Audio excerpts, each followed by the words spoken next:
ಹೌದು, ಪ್ರಾಜ್ಞರೇ ಆಡಿ ಇದ್ದಷ್ಟು ಕಾಲ ಸುಖ ಪಡಬೇಕು. ಕಣ್ಣ ಮುಂದೆ ಕಾಣುವುದನ್ನು ಆರಂಭಿಸುವುದನ್ನು ಬಿಟ್ಟು ನಿನಗೆ ಇದನ್ನೆಲ್ಲ ಹೇಳಿದ ಋಷಿಗಳು ಯಾಕಂತೆ ನಿತ್ಯ ಸುಖ ಪಡುವುದು ಬಿಟ್ಟುಕೊಂಡು ತಪಸ್ಸು ಮಾಡುವುದು? ನಾನು ಇನ್ನೊಮ್ಮೆ ಋಷಿಗಳು ಸಿಕ್ಕಿದಾಗ ಕೇಳಿ ಹೇಳ್ತೇನೆ. ಈಗ ನನ್ನದಕ್ಕೆ ಉತ್ತರ ಕೊಟ್ಟಿದ್ದೀನಿ. ಎಲ್ಲ ನೀವು ಮಾತು ತಿರುಗಿಸುದಲ್ಲ ನನಗೆ. ಅಲ್ಲ, ನಿನಗೆ ಪ್ರಶ್ನೆ ಮಾತ್ರ ಬರುವುದಿಲ್ಲ ಯಾಕೆ ಆ ವಿಷಯದಲ್ಲಿ? ನನ್ನದು ಪ್ರಶ್ನೆ ಮಾತ್ರ, ನನಗೆ ಬೇಕಾದಕ್ಕೆ ಉತ್ತರಿಸುವುದು. ನಾನು ಆಯ್ದು ಉತ್ತರ ಕೊಡುವುದು. ನೀವು ಕೇಳಿದ್ದಕ್ಕೆಲ್ಲ ಉತ್ತರ ಕೊಡಲಿಕ್ಕೆ ಜನ ಅಲ್ಲ. ಪರೋಕ್ಷ ಜ್ಞಾನ ಅಂತ ಇದಕ್ಕೆ ಹೆಸರು. ಯಾವುದಕ್ಕೆ? ಸತ್ತ ಮೇಲೆ ಕುಂಬಿ ಪಾಕವೋ ಕ್ರಿಮಿ ಭೋಜನವೋ, ತಪ್ತ ತೈಲಭಾಂಡದಲ್ಲಿ ಬಿದ್ದು ಶಿಕ್ಷೆಯನ್ನು ಅನುಭವಿಸುವುದು, ನರಕದಲ್ಲಿ ಹಿಂಸೆ ಪಡುವುದು, ಇದೆಲ್ಲ ಪರೋಕ್ಷ ಜ್ಞಾನ. ಕಂಡದಿಲ್ಲ ಯಾರು? ಪ್ರತ್ಯಕ್ಷ ಯಾವುದು? ಕಣ್ಣ ಮುಂದೆ ಕಾಣಿಸ್ತಾ ಇರುವುದು ಮಾತ್ರವೇ ಪ್ರತ್ಯಕ್ಷ. ಕಾಣುತ್ತಾ ಉಂಟಲ್ಲ, ಕಣ್ಣ ಮುಂದೆ ಕಾಣುತ್ತಾ ಉಂಟು. ಯಾವುದು ಸುಖ? ಹಿತಾನುಭವವನ್ನು ಒದಗಿಸುವುದು ಸುಖ. ಯಾವುದು ದುಃಖ? ಅಹಿತಾನುಭವವನ್ನು ಒದಗಿಸುವುದೇ ದುಃಖ. ಬೆಂಕಿಗೆ ಕೈ ಇಕ್ಕುವುದು ಹಿಂಸೆ. ಅದೇ ಮಂದಾನಿಲಕ್ಕೆ ಮೈಯನ್ನು ಅಂತುಕೊಳ್ಳುವುದು ಸುಖ. ಸುಖ ದುಃಖಗಳ ಕಲ್ಪನೆ ಕಾಯಿಕವಾದದ್ದು, ಭೌತಿಕವಾದದ್ದು. ಅದನ್ನು ನೆಚ್ಚಿಕೊಂಡು ಪ್ರತ್ಯಕ್ಷವಾದದ್ದು ಅನುಭವಿಸಬೇಕೇ ಹೊರತು ಪರೋಕ್ಷವಾದ್ದು ಯಾರಿಗೆ ಬೇಕು? ಬೇಡವೇ ಪರೋಕ್ಷ ಜ್ಞಾನ. ಒಬ್ಬ ಹರಿದಾಸ ಹರಿಕಥೆಯನ್ನು ಮಾಡುತ್ತಾ ಆಡಿದನಂತೆ. ಹರಿ ಹರಿ ಅಂತಾದ್ರೂ ಬರ್ತದಲ್ಲ ನಿನ್ನ ಬಾಯಿಯಲ್ಲಿ, ಅದನ್ನಾದ್ರೂ ಕೇಳು. ಅದುಂಟೆ. ಹರಿಭಕ್ತ ರುಕ್ಮಾಂಗದ ಅಂತಲೇ ಹೇಳುದು, ನಿಮ್ಮನ್ನು ಕರೆಯುವಾಗ.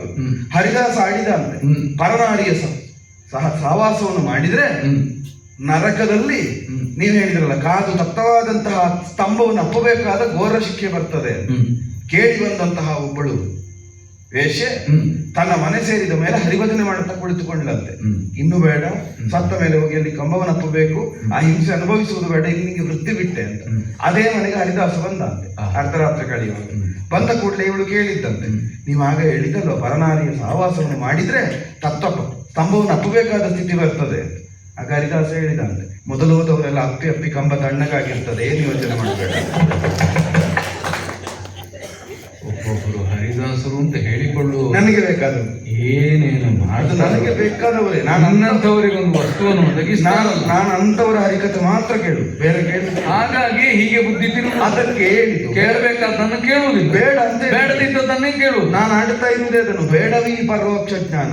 ಪರೋಕ್ಷವಾದದ್ದು ಬೇಡ, ಪ್ರತ್ಯಕ್ಷವಾದದ್ದು ನೋಡುವ. ಬಂದ್ರೆ ಇಬ್ರು ಒಟ್ಟು ಅನುಭವಿಸುವ. ನಿಮಗೆ ನಾನಿಲ್ಲದೆ ಇದ್ದದ್ದು ನರಕ ಆಗ್ತದ? ಅಲ್ಲ, ಆಗ್ತದ. ಆ ಹರಿದಾಸನ ಹಾಗೆ ಆಗಬೇಕು ಅಂತಲ್ಲ, ಏನು ತೊಂದರೆ ಇಲ್ಲ. ನನಗಂತೂ ಈ ಪರೋಕ್ಷ ಜ್ಞಾನಗಳು ಬೇಡ, ಪ್ರತ್ಯಕ್ಷವಾಗಿ ಕಾಣುವುದು. ನೀನು ಆಲೋಚನೆ ಮಾಡಬೇಕಾದದನ್ನು. ಎಂತದ್ದು? ಅವನ ಉಪದೇಶ ಕೇಳಿದ ಅವಳು ಹೇಗೆ ಯೋಚನೆ ಮಾಡಿ ಇರ್ಲಿ, ಎಂತದಿರ್ಲಿ ಇರ್ಲಿ, ಅವಳು ಇರ್ಲಿ. ಹೌದು, ಅವಳು ಹೇಗೂ ಇರ್ಲಿ. ಇವ ಪಾಕಂಡಿ ನನಗೆ ಉಪದೇಶ ಮಾಡಿದವ ಪ್ರಧಾನ, ಉಪದೇಶದಿಂದ ಪ್ರಭಾವಕ್ಕೊಳಗಾದವರಲ್ಲ. ಇಕೊಳ್ಳಿ, ನಿಮ್ಗದು ಸುಲಭದ ದಾರಿ ನಾನು ಹೇಳುತ್ತೇನೆ. ನನಗೆ ಸುಲಭದ ದಾರಿ ಇದುವೇ ಅದಲ್ಲ, ಅದಕ್ಕಿಂತ ಸುಲಭದ್ದು ನಾನು ಹೇಳ್ತೇನೆ. ಅದಕ್ಕಿಂತ ಸುಲಭ. ನಿಮಗೀಗ ಆನಂದ ಅಲ್ಲ ಲಭ್ಯ ಆಗ್ತಾ ಇರೋದು. ಹೌದು. ಇನ್ನೂ ಮಿಗಿಲಾದ ನಿತ್ಯಾನಂದ, ಸತ್ಯಾನಂದ, ಸದಾನಂದ, ಚಿತಾನಂದ ಏನು ಬೇಕು, ಎಷ್ಟು ಆನಂದ ಬೇಕಷ್ಟು ಪಡೆಯುವ ಮಾರ್ಗವನ್ನು ನಾನು ಹೇಳ್ತೇನೆ. ಬಹಳ ಸುಲಭ. ನಮ್ಮಲ್ಲಿ ಪುರೋಹಿತರು ಇಲ್ವಾ? ಹೇಳಿ ಅವರಿಗೆ, ತ್ರಿಕಾಲ ಪೂಜೆ ಬೇಡ, ಆರ್ನಿಶಿ ಪೂಜೆ, ನಿತ್ಯ ಹರಿ ಭಜನೆ ಮಾಡಲಿಕ್ಕೆ ಹೊರಗಿನವರನ್ನು ಕರೆಸಬೇಕಾ? ಯಾವ್ಯಾವ ದೇಶದಿಂದ ಬೇಕು ಎಲ್ಲರನ್ನು ಕರೆಸಿ ಭಜನೆ ಮಾಡಲಿಲ್ಲ. ಪುರೋಹಿತರು ಸ್ತುತಿ ಮಾಡಿ ಅದಕ್ಕೆ ಕಾಯುವವರು ಇರಬಹುದು, ಇದ್ದಾರೆ, ಯಾವಾಗ ಕರೀತಾರೆ ಅಂತ. ಹೌದು, ಅದೆಲ್ಲ ಪ್ರಶ್ನೆ. ಅವರನ್ನೆಲ್ಲ ಕೂಡಿಸಿಕೊಂಡು ಅವರು ಪೂಜೆಯೋ ಪುನಸ್ಕಾರವೋ ವ್ರತವೋ ಮಾಡಲಿ. ನೀವು ಮಾಡಬೇಕಾದವರೇನು? ಯಜಮಾನ. ಈಗೊಳ್ಳಿ ಶಾಸ್ತ್ರ ಹೇಳ್ತೇನೆ, ನಿಮಗೆ ಅನುಕೂಲ ಆಗೋ ಶಾಸ್ತ್ರ ಹೇಳ್ತೇನೆ ನಾನು. ಮೋಹಿನಿ ಶಾಸ್ತ್ರ, ಹೊಸ ಸಂಹಿತೆ ಬೇಕಾದ್ರೆ. ಇನ್ನು ಸಾಕೇತದಲ್ಲಿ ಬೇರೆ ಪುರೋಹಿತರೇ ಬೇಡಪ್ಪ. ನಾನಿದ್ದ ಮೇಲೆ ಎಂತದಕ್ಕೆ? ನಿಮಗೆ ನಾನೇ ಪುರೋಹಿತರು. ಬುದ್ಧಿಯ ಸ್ಥಾನದಲ್ಲಿ ಹೆಂಡತಿ ಶಾಸ್ತ್ರ ಹೇಳ್ತದೆ. ಹೌದು, ಇದಕ್ಕಾಗ ಶಾಸ್ತ್ರ ಆಗ್ತದೆ. ನನಗೆ ಬೇಕಾದ ಶಾಸ್ತ್ರ ಎಷ್ಟು ಸ್ವೀಕರಿಸ್ತೇನೆ ನಾನು. ನಾನು ಹೇಳಿದ್ದಕ್ಕೆ ಅಲ್ಲ ಹೇಳುವ ಶಾಸ್ತ್ರ, ಹಾಗೆ ಮಾಡಿದ ಶಾಸ್ತ್ರಿ ಎಲ್ಲರನ್ನು ತೆಗಿತೇನೆ. ಅಲ್ಲ, ಹಾಗಲ್ಲ.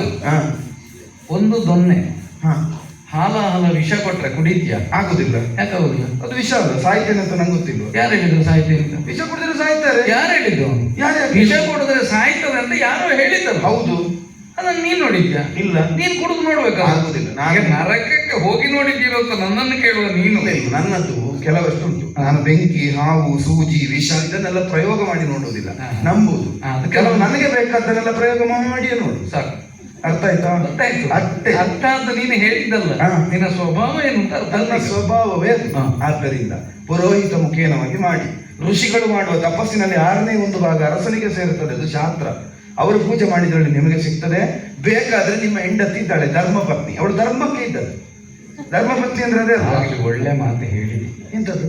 ಧರ್ಮಕ್ಕಾಗಿರುವ. ಹೌದು, ಧರ್ಮಪತ್ನಿ. ನೀನಲ್ಲ ಅಂತ ಹೇಳೋದಲ್ವ? ನಾನು ಭೋಗಪತ್ನಿ. ನಾನು ಹೇಳ್ತಾ ಇದ್ದೇನಲ್ಲ, ಆದ್ದರಿಂದ ಶಾಬ್ದಿಕವಾಗಿ ಅದು ಹೌದಾದರೂ ಹೌದು, ಅದಕ್ಕೂ ಒಂದು ಧರ್ಮದ ರಕ್ಷೆ ಉಂಟು. ಇರ್ಲಿ ಪತ್ನಿ ಎಂಬಲ್ಲಿ ಸರಿ. ನೀನು ಅದನ್ನು ಬಿಡುತ್ತಾ ಇದ್ದಿ. ಈಗ ನೋಡಿ ಅದನ್ನೆಲ್ಲ ಬಿಡುವ. ನಾವು ಒಂದು ಕೆಲಸ ಮಾಡುವ. ಇವತ್ತು ಅವಳು ವ್ರತ ಮಾಡಿ ನಾವು ನಾಳೆ ಮಾಡುವ. ನಮಗೆ ದ್ವಾದಶಿಗೆ ಮಾಡು, ತ್ರಯೋದಶಿಗೆ ಭಕ್ತಿ ಅಂತಂದ್ರೆ ಇನ್ನೊಬ್ಬರಿಂದ ಮಾಡಿಸುವುದಕ್ಕೆ ಭಕ್ತಿ ಅಂತ ಬೇಡಪ್ಪ. ನಾವೊಂದು ಹರಿತ್ರಯೋದಶಿ ವ್ರತ ವಸ್ತು ಮಾಡೋಣ. ಆಗುದಿಲ್ಲ. ನಿನ್ನ ಹಠವನ್ನು ನೀನು ನನಗೆ ಬೇಕಾದಾಗ ಕೆಲಸ ಮಾಡುವ. ನಾವು ಅಮಾವಾಸ್ಯೆಗೆ ಮಾಡುವ, ಮೋಹಿನಿ ಅಮಾವಾಸ್ಯೆ ಅಂತ ಹೆಸರಿಡುವ. ಅದಂತ ನಿನ್ನ ಹೆಸರು ಬೇಕಾದಕ್ಕೆ ಬೇಡ. ರುಕ್ಮಾಂಗ ಅಮಾವಾಸ್ಯೆ ಅಂತಂದ್ರೆ ಸಾಕಾಗ್ತದೆ. ಮೋಹಿನಿ ಅಂತ ಬೇರೆ ಹೇಳುದು ಬೇಡ. ಬೇಡ ರುಕ್ಮಾಂಗ ಅಲ್ಲ, ಮೋಹಿನಿ ಅಂದ್ರೆ ಸಾಕಾಗ್ತದೆ. ಅಮಾವಾಸ್ಯೆ ಅಂತ ಹೇಳುದು ಬೇಡ. ನಾನು ಎರಡು ಒಂದೇ. ಮತ್ತೆ ಅಮಾವಾಸ್ಯೆ ಅಂತಲ್ಲ. ಅಲ್ಲ, ಕಾಲದ ಪರಿವೆಯೂ ಇಲ್ವೋ ನಿಮಗೆ? ಎಂತದ್ದು ಕಾಲ? ಕಾಲವಲ್ಲಿದು ಸಚ್ಚಿದಾನಂದ ಮೂರ್ತಿಯಲ್ಲಿ ಲಥನ ಬಗೆಯುತ್ತ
ಮೋಹಿನಿ, ಪ್ರತಿಯೊಂದಕ್ಕೂ ಸ್ಥಾನ ಅಂತ ಇದೆ, ಇರ್ತದೆ.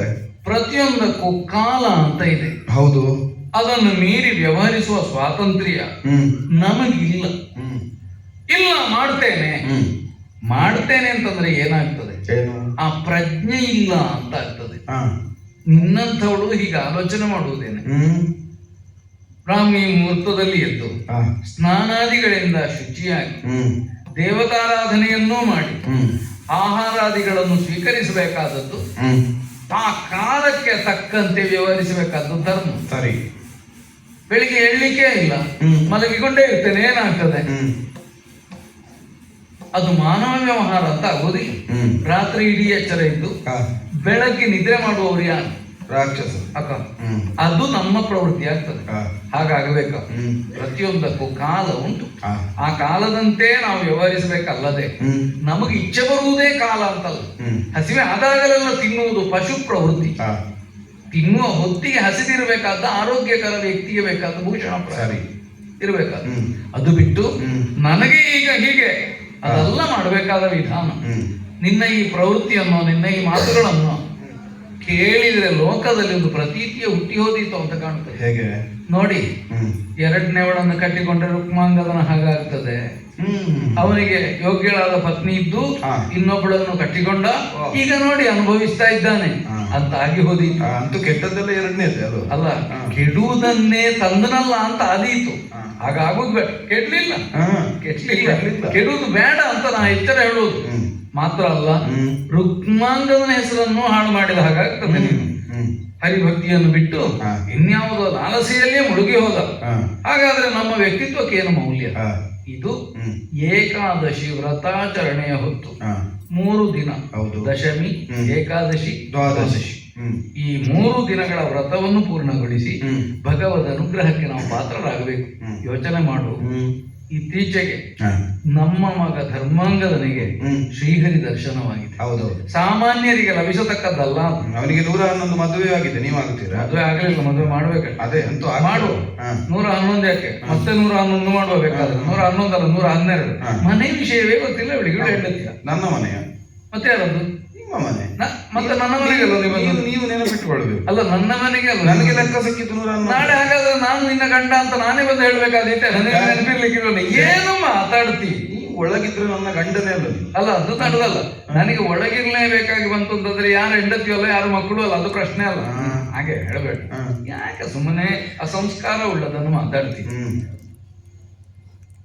ಪತ್ನಿಯಾದವಳಿಗೆ ಕರ್ತವ್ಯ ಅಂತ ಇಲ್ವಾ? ಸರಿ, ಪತಿಯನ್ನು ಅನುಸರಿಸುವುದು ಹೌದಾ? ಹೌದು. ಈಗ ನಾನು ಯಾವುದನ್ನು ಮಾಡ್ತೇನೋ ಅದನ್ನು ನೀನು ಅನುಸರಿಸಬೇಕಾದದ್ದು ಧರ್ಮ.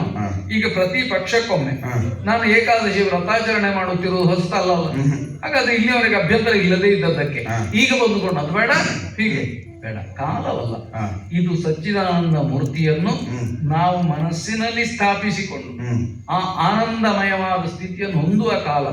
ಹಾಗಾಗಿಯೇ ಆರಾಧನೆಗೆ ನಿಯಮಿತವಾದಂತಹ ಈ ವ್ರತದಲ್ಲಿ ನಾನು ತೊಡಗಿರುವಾಗ ನೀನೂ ತೊಡಗಬೇಕು. ನಿನಗೆ ಒಂದು ದಾರಿ ಹೇಳ್ತೇನೆ. ನಿನಗೆ ಏನು ಅಪೇಕ್ಷೆಗಳುಂಟೋ, ಏನು ಬಯಕೆಗಳುಂಟೋ ಅದೆಲ್ಲವೂ ಕರಗಿ ಹೋಗುವುದಕ್ಕೆ ದಾರಿ ಶ್ರೀಮನ್ನಾರಾಯಣನ ನಾಮಸ್ಮರಣೆ, ಶ್ರೀಮನ್ನಾರಾಯಣನ ಆರಾಧನೆ, ಶ್ರೀಮನ್ನಾರಾಯಣನ ಕುರಿತಾದಂತಹ ಭಕ್ತಿ ಭಾವ. ಅದನ್ನು ಬಿಟ್ಟು ಈ ಅಲ್ಪವಾದದ್ದಕ್ಕೆಲ್ಲ ಹಂಬಲವನ್ನು ಹೊತ್ತುಕೊಂಡು ನನ್ನನ್ನು ಕಾಡಬೇಡ. ನೋಡು, ನಿನಗೆ ಹಸಿವಾಗ್ತದೆ ಎಂಬುದಕ್ಕೆ ಮಧ್ಯಾಹ್ನ ಆಗಿದೆ ಊಟದ ಹೊತ್ತು ಅಂತ ತಿಳಿಯುವುದಲ್ಲ. ಮಧ್ಯಾಹ್ನದ ಹೊತ್ತಾದ್ರೆ ಮಾತ್ರ ಉಣ್ಣುವುದು. ನಾ ಹೇಳಿದ ಅರ್ಥ ಆಯ್ತಲ್ಲ? ಒಂದು ಭಕ್ತಿ ಭಾವದಿಂದ ಇಲ್ಲಿ ಕೂತಿರು, ಇಲ್ಲ ಹೊರಗೆ ನಿಲ್ಲು. ನಾ ಆರಾಧನೆ ಮುಗಿಸಿ ಬರ್ತೇನೆ. ಆ ಕಾಲಕ್ಕೆ ಯಾವುದು ಸಲ್ಲಬೇಕೋ ಅದನ್ನು ಸಲ್ಲಿಸುವಲ್ಲಿ ನಾನು ದಾಂಪತ್ಯ ದ್ರೋಹ ಮಾಡುವವನಲ್ಲ, ನಾ ಒದಗಿಸ್ತೇನೆ. ಈಗ ಈಗ ಈ ವ್ರತಾಚರಣೆಗೆ ನನ್ನನ್ನು ಬಿಡು. ಎಲ್ಲಿತ್ತಿ ಸುಜ್ಞಾನ? ಎಲ್ಲಿ ಬದುಕುದಲ್ಲಿ ಸುಜ್ಞಾನವು ವಲ್ಲಭನಿ ಮೇರು ಸಲ್ಲಿಸು ವಿರುವಚಿತಗಳನ್ನು ನನದಲ್ಲಿ ನೋಯಿಸಿದೆ. ಎಲ್ಲಿತ್ತು ಮೊದಲೇ ಸುಜ್ಞಾನ? ಏನು ಸ್ವರ ಏರಿಸುವುದು ಹೇಗೆ? ಏರಿಸಿರ್ತೀನ ಏನು ಕಾಲವಲ್ಲಿನ ಸಚ್ಚಿದಾನಂದ ಮೂರ್ತಿಯ ಪೂಜೆ, ಹೌದು, ವ್ರತ, ನೇಮ ಇದನ್ನೆಲ್ಲ ಮಾಡುವುದಕ್ಕಿದ್ದವಳ ಈ ಮೋಹಿನಿ ಅಲ್ಲವೇ ಅಲ್ಲ? ಯಾಕೆ? ಎಲ್ಲಿಂದ ಬಂದವಳು ನಾನು? ಎಲ್ಲಿ ನಾವು ದೇವನಾರಿ, ದೇವಲೋಕದಿಂದ ಕೆಳಗಿಳಿದು ಬಂದವಳು. ಏನಿಲ್ಲ ಹೇಳಿಲ್ವ ನಾನು? ಆದಿದ್ದಪ್ಪ, ಆ ಹೊತ್ತಿನಲ್ಲಿಯೇ ಸೇರುವಾಗ ಎಲ್ಲಿಂದ ಬಂದ್ರು? ಈಗ ರುಕ್ಮಾಂಗದನ ಪತ್ನಿ ಹೋಗಲ್ಲ ಇರಬಹುದು. ಮತ್ತೆ ನನ್ನ ಹಿನ್ನೆಲೆ ಏನು? ನಿಮಗೆಲ್ಲ ಹೆಂಡತಿ ಆಗುವುದಕ್ಕಿದ್ದವಳು ನಾನು. ಈಗ ಹಾಗೆ ಆದ ಮೇಲೆ ಹೇಳುದ? ನನ್ನ ಔದಾರ್ಯದಿಂದ ಸುತ್ತಾಡುತ್ತಾ ಇದ್ದು ಆದ ಮೇಲೆ ಹೌದು, ಹೆಂಡತಿ ಆಗ್ಲಿಕ್ಕಿದ್ದವಳಲ್ಲ. ಅದನ್ನೇ ಆಗ ಗಂಡನಾದವ ತಪ್ಪಿ ಅದು ಕೇಳಿದಂತಿತ್ತು. ಮತ್ತೆ ಯಾರಿಗೆ ಹೆಂಡತಿ ಆಗ್ಲಿಕ್ಕಿದ್ದವಳು ಅಂತ ಉತ್ತರ ಕೊಡೋದೆಂತದ್ದು ಅಂತ ಸುಮ್ಮನೆ ಯೋಚನೆ ಮಾಡದೆ ನಿಮ್ಮಂತಹ ಸಾಮಾನ್ಯ ಮನುಷ್ಯರ ಪ್ರಾಪ್ತಿಯಲ್ಲಿರುವವಳು ನಾನಲ್ಲ. ಆದ್ರೆ ಪ್ರಾಪ್ತಿ ಸಿದ್ಧ ಹೌದು, ಅದು ನನ್ನ ಔದಾರ್ಯದ ಫಲ ಅಂತ ಹೇಳಿದ್ದು. ನಾನು ಒಲಿದು ಬಂದವಳು, ನಿಮಗೆ ಸೋತು ಬಂದವಳಲ್ಲ. ನೀವು ಸೋತದ್ದನ್ನು ಮನ್ನಿಸಿ ಮಾನಿಸಿ ರುಕ್ಮಾಂಗದ ಭೂಪತಿ ಸಾಕೇತ ಸಂಭ್ರಾಟ ಎಂಬ ಔದಾರ್ಯವನ್ನು ತೋರಿ ಇಲ್ಲಿವರೆಗೆ ಬಂದವಳು ನಾನು. ಹಾಗೆ ಮೋಹಿನಿಯ ಯೋಗ್ಯತೆ ಅದಕ್ಕೆಂತ ಈಗ ಕೃತಜ್ಞತಾ ಸಮರ್ಪಣೆ ಮಾಡಬೇಕಾಗಿಲ್ಲ. ನಿಮ್ಮ ಅಭಿನಂದನಾ ಭಾಷಣವೂ ಬೇಡ ನನಗೆ. ಅದು ನಿನ್ನ ಬಗ್ಗೆ ಮಾಡ್ಲಿಕ್ಕಿಲ್ಲ, ಯಾರ ಬಗ್ಗೆಯೂ ಬೇಡ ನನಗೆ. ನಾನು ನನ್ನ ಮನೆಯವರ ಬಗ್ಗೆ ಅಭಿನಂದನೆಯೂ ಇಲ್ಲ, ನಮ್ಮದು ಸಂಸ್ಮರಣೆಯೂ ಇಲ್ಲ, ಯಾವುದೂ ಬೇಡ ನನಗೆ. ನನ್ನಿಂದ ನನಗೆ ನಿಮ್ಮಿಂದ ನಿರೀಕ್ಷೆ ಇರುವುದಲ್ಲ. ಬಿಡು, ನಿರೀಕ್ಷೆ ಇರುವುದು ಈ ಕ್ಷಣವೇ ಇಲ್ಲಿಂದ ಎದ್ದು ನನ್ನೊಂದಿಗೆ ಬರಬೇಕು ಅನ್ನೋದಷ್ಟೇ ನಿರೀಕ್ಷೆ ಇರುವುದು. ಅದಾಗುವುದಿಲ್ಲ. ಈ ಸುಜ್ಞಾನ ಮೊದಲೇ ಇರಬೇಕಿತ್ತು. ಆವತ್ತು ಕಾಂತಾರ ಗಮನ ಮಾಡಿ ಹೌದು ಬೇಟೆಗಾಗಿ ಬಂದವರು ಅಂತ ಹೇಳಿ ನನ್ನನ್ನು ಕಂಡು ನನ್ನನ್ನು ಹೊಗಳಿ ಬಾ ನನ್ನ ಮನದನ್ನೇ ಆಗಿ ನನ್ನ ಮನೆಯನ್ನು ಸೇರು ಅಂತ ಆಡಿದ್ರಲ್ಲ. ಆ ಹೊತ್ತಿನಲ್ಲಿ ನಾನು ಹೇಳಿಲ್ವ ಏನು ಅಂತ? ನಾವೆಲ್ಲ ಮನುಷ್ಯರಿಗೆ ಲಭ್ಯರಾಗುವವರಲ್ಲ. ದೇವದಾಂಪತ್ಯ ನಿಮಗೆ ಸಾಧ್ಯ ಆಗುವುದಿಲ್ಲ. ಮದುವೆಗೆ ಮೊದಲು ವಧುವಾದವಳಿಗೊಂದು ಅಹಂಕಾರ ಇರ್ತದೆ. ಏನು ಅಂತ? ನಾನೇ ಪರಮ ಪ್ರಾಪ್ತಿ ಇವನಿಗೆ, ಇವನ ಯೋಗ್ಯತೆಗೆ ಮೀರಿದ್ದು ನನ್ನ ವ್ಯಕ್ತಿತ್ವ ಅಂತ ಇರ್ತದೆ. ಹೌದು. ಮದುವೆ ಆದ ಮೇಲೆ ಮತ್ತೆ ಸತ್ಯ ದರ್ಶನ ಇರ್ತದೆ. ಎಂತದ್ದು? ನನಗೆ ಸಿಕ್ಕಿದ್ದೇ ದೊಡ್ಡದು ಅಂತ. ಅದು ಗಂಡಸರು ಹೇಳುವುದು ಅಲ್ಲ, ಯಥಾರ್ಥ. ಅದನ್ನ ಯಾವ ಹೆಂಡತಿಯವರು ಗಂಡ ಹೇಳುವುದಿಲ್ಲ. ಯಾವ ಹೆಂಡತಿಯಲ್ಲಿ ಬೇಕಾದ್ರೂ ಹೋಗಿ ಕೇಳಿ. ಮದುವೆಯಾಗಿ ಕೆಲ ಕಾಲ ಕಳೆದ ಮೇಲೆ ಅವ್ರು ಹೇಳುವುದು ಒಂದೇ, ನಾನದ್ದಕ್ಕೆ ಇವರನ್ನು ಮದುವೆ ಆಗಿದ್ದೇನೆ, ಇಲ್ಲದಿದ್ರೆ ಅವ್ರು ಹಾಗೇ ಇರ್ತಿದ್ರು. ಯಾವ ಹೆಂಡತಿಯಲ್ಲಿ ಬೇಕಾದ್ರೂ ಅಲ್ಲಲ್ಲ, ಇವಳ ಆದ್ದಕ್ಕೆ ಅವ ಮದುವೆ ಆದ ಅಂತ ಅಲ್ಲ, ಅವಳ ಆದ್ದಕ್ಕೆ ಇವರನ್ನು ಮದುವೆ ಆದ ಅಲ್ಲಲ್ಲ, ಇವಳ ಆದ್ದಕ್ಕೆ ಇವಳು ಆದ್ದಕ್ಕೆ ಅವ ಮದುವೆ ಆದ. ಅರ್ಥ ಮಾಡಿಕ? ಅದು ಸರಿ. ಮತ್ತೆ ದೇವರಾದ್ರು ಬೇರೆ ಮಾತಾಡಿಸಿಬಿಡ. ಅದನ್ನೇ ಹೇಳಿದ್ದು, ಅವನಾದ್ದಕ್ಕೆ ಇವಳು ಒಪ್ಪಿದ್ಲು ಅಂತ. ಅದನ್ನೇ ಹೇಳಿದ್ದು, ಅಷ್ಟೇ ಇರುವುದು. ದೇವಲೋಕದಿಂದ ಕೆಳಗಿಳಿದು ಬಂದ ನಿಮ್ಮ ಭಾಗ್ಯತಾರಣ ನನ್ನನ್ನು ಹೀಗೆ ಏನೋ ಆಗುದಿಲ್ಲ ಹೋಗುದಿಲ್ಲ ನೀವು ಹೇಳಲಿಕ್ಕೆ ಕೇಳಲಿಕ್ಕಿದ್ದವಳು ಅಂತ ಮಾಡಿದ್ರು. ಅವತ್ತು ಹೇಳ್ಬೇಕಿತ್ತು, ಪಕ್ಷದಲ್ಲಿ ಒಂದು ಏಕಾದಶಿ ಉಂಟು, ಏಕಾದಶಿ ದಿವಸ ಆಗುದಿಲ್ಲ, ಮತ್ತೊಂದು ದ್ವಾದಶಿ ಉಂಟು, ದ್ವಾದಶಿಗೆ ಆಗುದಿಲ್ಲ, ದಶಮಿ ಉಂಟು, ದಶಮಿಗೆ ಆಗುದಿಲ್ಲ, ಪಂಚಾಂಗ ತರಬೇಕಿತ್ತು. ಹಾಗೆ ಹೇಳಿದ್ರಿ. ಆಹಾ ನಿನ್ನಷ್ಟು ಚಂದ ಯಾರು ಇಲ್ಲ ಮೋಹಿನಿ, ನೀನು ಬಂದ್ರೆ ಸರ್ವಸ್ವ ಕೊಡ್ತೇನೆ. ಆಗ ಇದನ್ನ ಹೇಳಲಿಕ್ಕಿದ್ದದ್ದಲ್ಲ. ಎಂತದ್ದು? ಆಗ ಏನ್ ಹೇಳ್ಬೇಕು ಅದನ್ನ ಹೇಳಿದ್ದೇನೆ. ಹೇಳಿ. ಯಾವ ಕಾಲದಲ್ಲಿ ಏನ್ ಹೇಳ್ಬೇಕು ಅಂತ ನನಗೆ ಗೊತ್ತಿಲ್ವಾ? ಮಾತು ಕೊಡ್ಲಿಲ್ವ ನೀವು? ಏನಂತ ಮಾತು ಕೊಟ್ಟಿದ್ದೇನೆ? ನೆನಪು ಮಾಡಿಕೊಳ್ಳಿ. ಹೇಳು. ನಿಮಗೆ ಗಂಡಸರಿಗೆ ನಿಮಗೆ ಕೊಟ್ಟ ಮಾತು ನೆನಪಾಗುದಿಲ್ಲ. ನಾವು ನೆನಪು ಮಾಡುದು. ಉಳಿದ ಗಂಡಸರ ಮಾತಿನ ಬಗ್ಗೆ ನನಗೆ ಹೊಣೆ ಇಲ್ಲ. ನೀವು ಆಡಿದ್ದನ್ನ ಹೇಳ್ತೇನೆ. ನಾನು ಆಡಿದ್ದನ್ನು ಹೇಳಿಲ್ವಾ? ಚಂದಿರಾವನೇ ಕೇಳು ಕಷ್ಟಗಳೆನಿತಾದಡು ಬೆಂದು ಹೋಗಲಿ ಮುಂದೆಲ್ಲ ರಾಜ್ಯ ರಾಷ್ಟ್ರ ಸದ್ಭೋಗಗಳು ಹೇಳಿದ್ದೇನೆ. ಬಂದು ಸತಿಸುತ್ತರು ತೊರೆದರೆನ್ನೋನು ಎಂದಿಗಾದರೂ ಹಿಂದೂಗಳೆಯದೆ ಚಂದದಿಂದಾವ ಕಾಲಕ್ಕೆ ರತಿಸುಕ್ಕೆಂದು ನೀ ಬಯಸುವೆಯೋ ಹಿಂದೂಗಳೆಯದೆ ಸುಖಿಸುವೆನು ನಂಬಿಕೋ ಸುಂದರಾಂಗಿ ಅಂತ ಹೇಳಿಲ್ವಾ? ನಾನು ಒಂದು ಸಲ ಹೇಳಿದ್ದೆ. ಎಂತದ್ದು? ಅಲ್ಲ ನಾನು ಆ ಮಾತು ಒಂದು ಸಲ ಹೇಳಿ. ಹೌದು. ನೀನದನ್ನು ಮನಸ್ಸಿನಲ್ಲಿ 8 ಸಲ ಹೇಳಿಕೊಂಡು. ಯಾಕೆಂದ್ರೆ ಮಾತು ತಪ್ಪು. ಒಂದು ಅಕ್ಷರವಾಗದ ಹಾಗೆ ಕಂಠಪಟ್ಟು ಮಾತು ತಪ್ಪುವ ವರ್ಗಕ್ಕೆ ಗಂಡಸರು ಅಂತ ಹೆಸರು. ಅದಕ್ಕೆ ನೆನಪಿಟ್ಟುಕೊಂಡಿದ್ದೇನೆ. ಮೇಲೆ ಮತ್ತೆ ಇದ್ಯಾಕೆ ಇದನ್ನು ಪೂರೈಸಬೇಕು. ಈಗ ಮಾತಾಡ್ಲಿಲ್ಲ ನೀವು. ಅದನ್ನು ನಿನ್ನ ಸಿದ್ಧಾಂತವನ್ನು ಒಪ್ಪಿದ್ರೆ ಈಗ ನಾನು ಮಾತು ತಪ್ಪುವುದು. ಹೌದು, ತಪ್ಪುವುದು ಅಂತಲ್ಲ. ಮಾತು ತಪ್ಪುವವರಿಗೆ ಗಂಡಸರು ಅಂತ. ಹೌದು, ತಪ್ಪದ ಹಾಗೆ ಹಿಡಿದಿಟ್ಟುಕೊಳ್ಳುವವರಿಗೆ ಹೆಂಗಸರು ಅಂತ ಹೆಸರು. ಅಲ್ಲ ಈಗ ಮಾತು ತಪ್ಪದೆ ಇದ್ರೆ ನಾವು ಗಂಡಸರು ಮಾತಾಡುದು. ನಿಮ್ಮನ್ನು ತಪ್ಪಿಸದಂತೆ ನಡೆಸ್ತೇನೆ ನೀನು. ಹೌದು, ಮತ್ತು ಸರಿಯಾಗಿ ಹೇಳ್ತೇನೆ ಕೇಳಿ. ಇಷ್ಟು ನೆನಪಿಟ್ಟುಕೊಂಡಿದ್ದೇನಲ್ಲ ಕಂಠಪಾಠ ಮಾಡಿ. ಅದರಲ್ಲಿ ಏಕಾದಶಿ ಉಂಟಾ? ಏಕಾದಶಿ ಉಂಟಾ? ಅದು ಹೇಳ್ಬೇಕಿತ್ತು ಅವತ್ತು. ಅವತ್ತೆಲ್ಲಿತ್ತು ಜನ? ಅದರಲ್ಲಿ ರುಕ್ಮಾಂಗದ ಅಂತಲೂ ಇಲ್ಲ. ಬೇಕು ಅಂತಿಲ್ಲ, ಹೇಳಿದ್ದು ನೀವೇ ಕೇಳಿಕೊಂಡದ್ದು ನಾನು. ಸರಿಯಾದರೆ ಯಾವ ರುಕ್ಮಾಂಗದ? ಯಾವ ರುಕ್ಮಾಂಗದ? ಯಾವ ರುಕ್ಮಾಂಗದ? ಸಾಕೇತ ಸಮ್ರಾಟ ಭಗೀರಥನಿಗೆ ಮೊಮ್ಮಗ. ಅಷ್ಟೇ ಅಲ್ಲ, ಏಕಾದಶಿ ವ್ರತದಿಂದ ವಿಷ್ಣುವನ್ನು ಆರಾಧಿಸತಕ್ಕ ರುಕ್ಮಾಂಗದ. ಅದು ನೀವು ಸಕಲ ಗುಣಗಳನ್ನು ಸೇರಿಯೇ ರುಕ್ಮಾಂಗದ ವ್ಯಕ್ತಿತ್ವ. ನೀವು ಅದನ್ನೇ ನೀನು ದೇವರಥದವಳು ಎಲ್ಲ ಗೊತ್ತಿರೋಳು. ಹೌದು, ನೀವು ಅದನ್ನೇ ಹೇಳಲಿಲ್ಲ. ನೀವು ಅವತ್ತು ಹೇಳ್ಬೇಕು. ನಿನಗದು ಗೊತ್ತಿರ್ಬೇಕಿತ್ತು. ನೀವು ಬುದ್ಧಿವಂತಿಕೆ ಮಾಡಿ ಹೇಳಲಿಲ್ಲ. ಏನಂತ? ನೀವು ಅದನ್ನು ಹೇಳಿದ್ರೆ ಎಲ್ಲಿಯಾದ್ರೂ ಸಿಕ್ಕಿ ಬೀಳ್ತೇನೆ ಅಂತ ಏಕಾದಶಿ ಮುಚ್ಚಿಟ್ಟು ಮದುವೆ ಆದದ್ದು ನೀವು.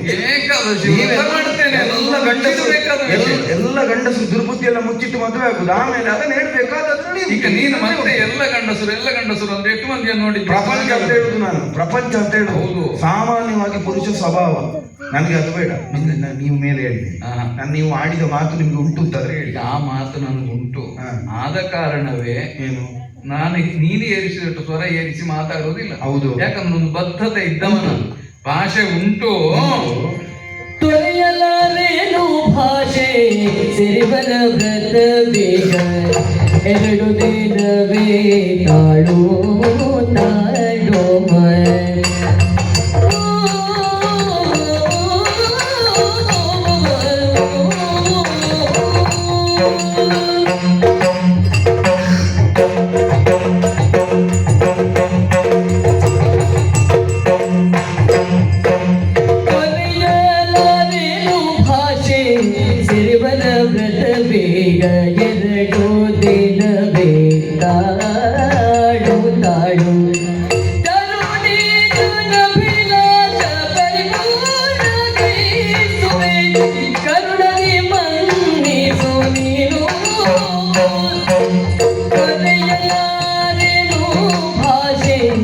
ಸಿರಿವರ ವ್ರತ ಬೇಗ 2 ದಿನವೇ ತಾಳೋ ತಾಳೋ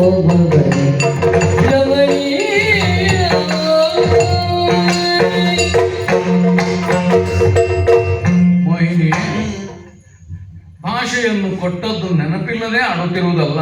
ನಾನು ಹೇಳಿವ ನಂಬಲಾರೆ ಅಂತ ಆಗಾಗಷ್ಟು ಮಾತಾಡಿದ್ದೆ. ಅದನ್ನು ನೆನಪಿಟ್ಟೇ ಆಡುತ್ತಿರುವುದು. ಅದು ನೆನಪಿಲ್ಲದೆ ಇದ್ದಿದ್ರೆ ಇಷ್ಟೆಲ್ಲ ನಿನ್ನಲ್ಲಿ ಬೇಡಬೇಕಾದ ಸ್ಥಿತಿ ಉಂಟ. ಸರಿ, ಯಾಕೆ ಹೇಳ್ತೇನೆ, ದಾಂಪತ್ಯದಲ್ಲೇ ಆದರೂ ಸುಖವನ್ನು ಅಪೇಕ್ಷಿಸುವುದೇ ಆದರೂ ನಾನು ಆಗ ಹೇಳಿದ ಹಾಗೆ ಅದಕ್ಕೂ ಕಾಲ ನಿರ್ಬಂಧ ಅಂತ ಇರ್ಲಿ.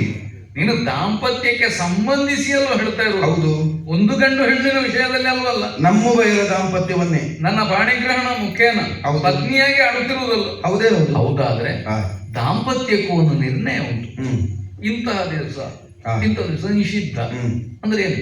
ಪರ್ವದಿನಗಳಲ್ಲಿ ಇಲ್ಲ. ಪರ್ವದಿನ ಇದು ಪರ್ವದಿನ ಏಕಾದಶಿ ಹರಿಪರ್ವ. ಹಾಗಿದ್ರೆ ಇವತ್ತೇ ಬೇಕು ಅಂದ್ರೆ ನೀನು ಅದನ್ನು ಒಪ್ಪದೇ ಇದ್ದಾಗ ಆಗ್ತದೆ. ಈ ದಾಂಪತ್ಯದಲ್ಲಿ ಯಾವುದು ಶಾಸ್ತ್ರ ನಿರ್ಣಯವೋ ಅದನ್ನು ಉಲ್ಲಂಘಿಸಿದ್ರೆ ದಾಂಪತ್ಯವೇ ವಿಫಲವಾಗ್ತದೆ. ವಿಫಲ ದಾಂಪತ್ಯ ಬೇಕು. ಆದ್ರಿಂದ ಇದು ನಿನ್ನ ಅಪೇಕ್ಷೆಯೇ ತರವಾದದ್ದಲ್ಲ, ನೀ ಕೇಳಬೇಕಾದದ್ದಲ್ಲ, ನಾ ಮನ್ನಿಸಬೇಕಾದದ್ದು ಅಲ್ಲ, ಕೇಳಬಾರದನ್ನು ನೀನು ಕೇಳ್ತಾ ಇದ್ದೀನಿ. ಹಾಗಾದ್ರೆ ನಿಮ್ಮ ಮಾತಿಗೆ ಬೆಲೆ ಏನು? ಹ್ಮ್. ನನ್ನ ಮಾತಿನ ನಾನು ಹೇಳಿದ್ದದನ್ನಲ್ವ. ಹ್ಮ್. ಏಕಾದಶಿ ವ್ರತ ಅದು ಪರ್ವ. ಹ್ಮ್. ಇದನ್ನು ತಿಳಿಯದೇ ಇದ್ದ ಮೋಹಿನಿ ಅಲ್ಲ ನೀನು, ಹ್ಮ್. ಅದನ್ನು ಆಚರಿಸುತ್ತಿರುವ ರುಕ್ಮಾಂಗ. ಹ್ಮ್. ಈ ವ್ರತವನ್ನು ಬಿಟ್ಟು ಭ್ರಷ್ಟನಾಗಬೇಕೇನು ನಿನ್ನ ಗಂಡ? ಹಾಗಾಗ ಕೂಡದು. ಆದ್ರಿಂದ ಇದು ಮಾಡತಕ್ಕ ವ್ಯವಹಾರದ ವಿಧಾನವಲ್ಲ. ನಿನ್ನ ಬೇಡಿಕೆ ನಾನು ಈಡೇರಿಸತಕ್ಕವನೂ ಅಲ್ಲ. ದ್ವಾದಶಿ ಕಡೆ ಆಮೇಲೆ ನಿನ್ನ ಈ ಅಪೇಕ್ಷೆ ಏನು ಅದನ್ನು ಈಡೇರಿಸುವಲ್ಲಿ ರುಕ್ಮಾಂಗದ ಹಿಂದೆ ಮುಂದೆ ನೋಡುವ ತೊರೆಯಲಾರೇನು ಭಾಷೆ. ನಾನೇನು ಭಾಷೆಯನ್ನು ಮರೆತು ಇಲ್ಲವೇ ಇಲ್ಲ, ನಾನಾಗ ಹೇಳಲೇ ಇಲ್ಲ. ನೀನು ಅದನ್ನು ಬೇಕಾದ್ರೆ ಯೋಚನೆ ಮಾಡಿ ನೋಡು. ಎಷ್ಟೋ ಮಂದಿ ಮದುವೆ ಆದ ಮೇಲೆ ಮೊದಲು ಕೊಟ್ಟ ಆಶ್ವಾಸನೆಯನ್ನು ಮರೆತು ವ್ಯವಹರಿಸುವವರಿಲ್ವ ಇದ್ದಾರೆ. ನಾನು ಹಾಗಲ್ಲ, ನೆನಪುಂಟು. ಆದ್ರೆ ಈಡೇರಿಸುವುದಕ್ಕೆ ಇದು ಸೂಕ್ತವಾದ ಕಾಲವಲ್ಲ. ಆದ್ರಿಂದ ಯಾವುದು ಬ್ರಹ್ಮಚರ್ಯಗೆ ಯೋಗ್ಯವಾದ ದಿನವೋ ಆ ದಿನ ದಾಂಪತ್ಯವನ್ನು ಯೋಚಿಸುವುದಕ್ಕೂ ಇಲ್ಲ. ಹಾಗಾಗಿ ನೀನು ಅದನ್ನು ಬಯಸಬೇಡ. ಈ ಹೊತ್ತಿಗೆ ನಾನು ನಿಜವಾಗಿಯೂ ಹರಿಯನ್ನು ಬಿಟ್ಟು ಬೇರೆಯವರಿಗೆ ಕೈ ಮುಗಿದು ತಲೆವಾಗುವುದಕ್ಕಿಲ್ಲ. ಆದರೂ ನಿನ್ನೆದುರು ಬೇಡ್ತಾ ಇದ್ದೇನೆ ಅಂತ ಎಣಿಸು, ಕರುಣಿಸು. ಮನ್ನಿಸು. ಇವತ್ತಾಗುವುದಿಲ್ಲ, ನಾಳೆಗಾಗುವುದಿಲ್ಲ, ನಾಡಿದ್ದಿಗೆ ಆಯ್ತು. 2 ದಿವಸ ಬಿಡಬೇಕು. ಹೌದಾ? ಒಳ್ಳೇದು, ಬಿಡುವ. ಒಂದು ಮಾತು ಹೇಳಿ. ಏನು? ಕೊಟ್ಟಿಹ ಭಾಷೆ ಕೊಟ್ಟಿಹ